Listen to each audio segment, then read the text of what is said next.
Assalamualaikum warahmatullahi wabarakatuh. Selamat pagi anak kelas 9 SMP. Semoga antum semua dalam keadaan sehat walafiat. Tetap semangat walaupun belajar dari rumah. Baik, pada pertemuan kali ini kita buka bukunya halaman 19. Kalau pertemuan pekan kemarin kita telah belajar banyak tentang kalimat rujukan dan kalimat laporan percobaan. Sekarang kita tinggal membahas tentang ciri bahasa teks laporan percobaan.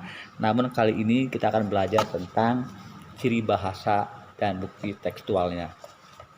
Baik, tentu dalam kelas 8 pernah belajar tentang teks redaksi ya.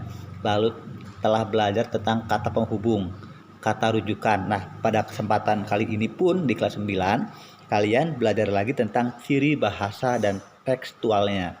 Baik, yang pertama, lihat halaman 19. Nomor 1 itu kalimat kompleks. Ada yang tahu atau masih ingat kalimat kompleks? Kalimat kompleks itu adalah suatu jenis kalimat yang memiliki lebih dari satu kalimat. Apakah itu sama dengan kalimat rumpang atau kalimat bertingkat? Nah, termasuk kalimat rumpang dan kalimat bertingkat itu adalah di dalamnya semua termasuk kalimat kompleks.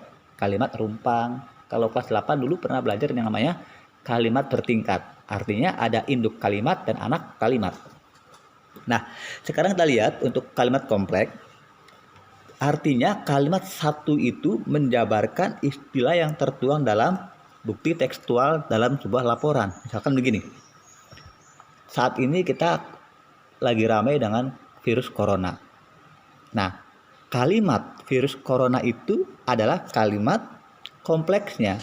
Untuk bukti tekstualnya adalah penyebaran corona, cara menangani corona, efek dampak ekonomi dari virus corona, sampai dengan efek dampak pendidikan corona. Nah, itu adalah bukti tekstualnya. Maka kalimat corona tadi termasuk kalimat kompleks. Yang kedua, kata penghubung. Dalam kelas 8 tentu kalian masih ingat kata penghubung ada apa? Ada dan, ada di, ada sebaiknya, ada melainkan, ada diantaranya, ada oleh sebab, itu kata penghubung. Kata penghubung yaitu yang menghubungkan antara kata yang satu dengan yang lainnya, atau kata pertama dan kata kedua, atau kalimat pertama dan kalimat kedua. Contohnya kalau simple kelas 8 begini, kata penghubung dan. Pak Edi dan Pak Andi bersama-sama mengerjakan tugas dalam satu hari. Maka dan di sini termasuk kata penghubung. Namun dalam redaksi teks laporan percobaan di sini kata penghubungnya adalah menghubungkan relevansi konteks yang pertama dengan relevansi konteks kedua. Contoh begini. Cara kimiawi dilakukan oleh enzim pencernaan dan proses di dalam mulut dan lambung. Itu yang pertama. Yang B-nya sebelum. Nah, berarti sebelum artinya menyambungkan daripada konteks pertama dengan konteks kedua. Sebelum makanan tersebut dikonsumsi.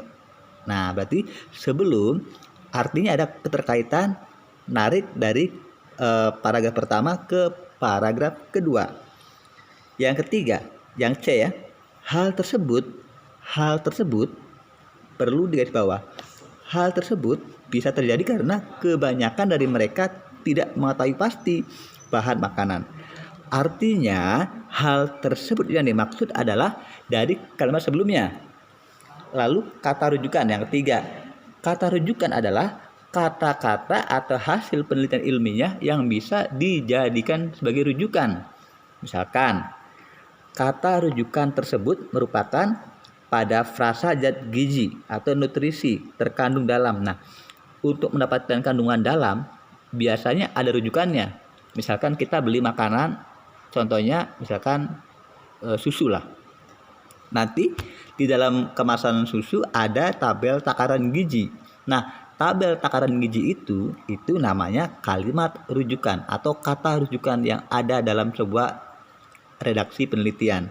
Nanti kalau kamu bisa laksanakan penelitian, rujukannya bisa melihat tabel yang ada dalam takaran gizi tersebut. Itu namanya kata rujukan. Selanjutnya, yang 4, istilah teknis. Teknis adalah cara yang digunakan untuk mendapatkan sebuah hasil. Contohnya begini, cara menghambat penyebaran virus corona. Maka teknisnya banyak kan istilahnya, bisa dengan stitching, bisa dengan pemakaian masker. Nah, itu istilah teknisnya itu bisa dicantumkan dalam sebuah laporan percobaan. Itu saja, silakan baca kembali, dan hari ini belum ada tugas, cukup baca saja dan pahami. Terima kasih. Assalamualaikum warahmatullahi wabarakatuh.